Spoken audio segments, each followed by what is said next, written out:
Nakremate na po ang labi ng komedyante na si Arvin Tado Jimenez at kasabay ito ng panawagan naman ng mga biktima ng na aksidenteng bus para sa tulong ng kumpanya. Narito po report ni Dante Perelio. Di mo alam kung saan ang hangganan.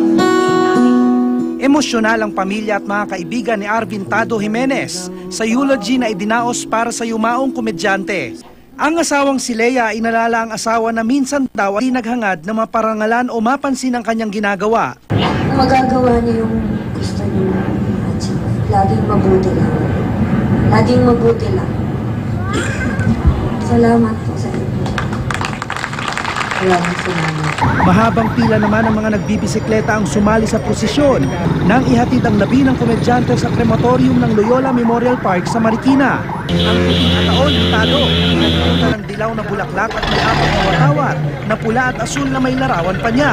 Matapos makremate, inilagak ng pamilya ni Tado ang urn ng kanyang abo sa Loyola Chapels. Sa ngayon, desidido ang pamilya ng yumaang komedyante na kasuhan ng GV Florida Transport. Bukod kay Tado, nananawagan din sa bus company ang mga kaanak ng nasawing tourist guide sa aksidente na si Jonathan Patulot. Anila, nabigyan lang sila ng pamburol pero di sila dinalaw ng mga kinatawan ng kumpanya para magbigay suporta at karagdagang tulong.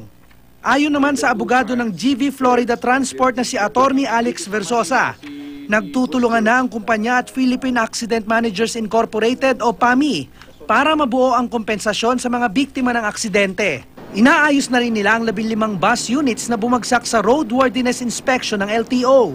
Magsusumite na rin sila ng partial compliance sa seminar, drug test ng drivers at inspeksyon ng mga bus para malift na rin partially ang preventive suspension. Ang 6 na plaka ng kumpanya na palit plaka umano, sabi ng LTFRB, maaari raw na resulta lang ng halo-halong records. Samantala, puspusan pa rin ang inspeksyon ng LTO at LTFRB sa ilang bus terminal. Sa isinagawang inspeksyon sa garahe ng Nova Auto Transport sa Camarin, Caloocan, 9 sa 66 nilang bus ang hindi nagtugma ang plaka sa nakakabit na makina at ibang chassis. Binaklas din ang plaka ng mga depektibong bus na sira ang bintana at ilaw. Dahil dito, posibleng maharap sa 6 na buwang preventive suspension ng prangkisa. Kaya naman ang mga driver nangangamba. Paliwanag ng kanilang general manager, nagkamali lang ang pag-stencil sa mga bus at napagpalit ang chassis number at production number.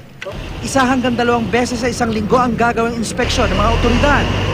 Aabutin daw ng 10 buwan bago ma-inspeksyon lahat ng city at provincial buses. Dante Perelio, GMA News.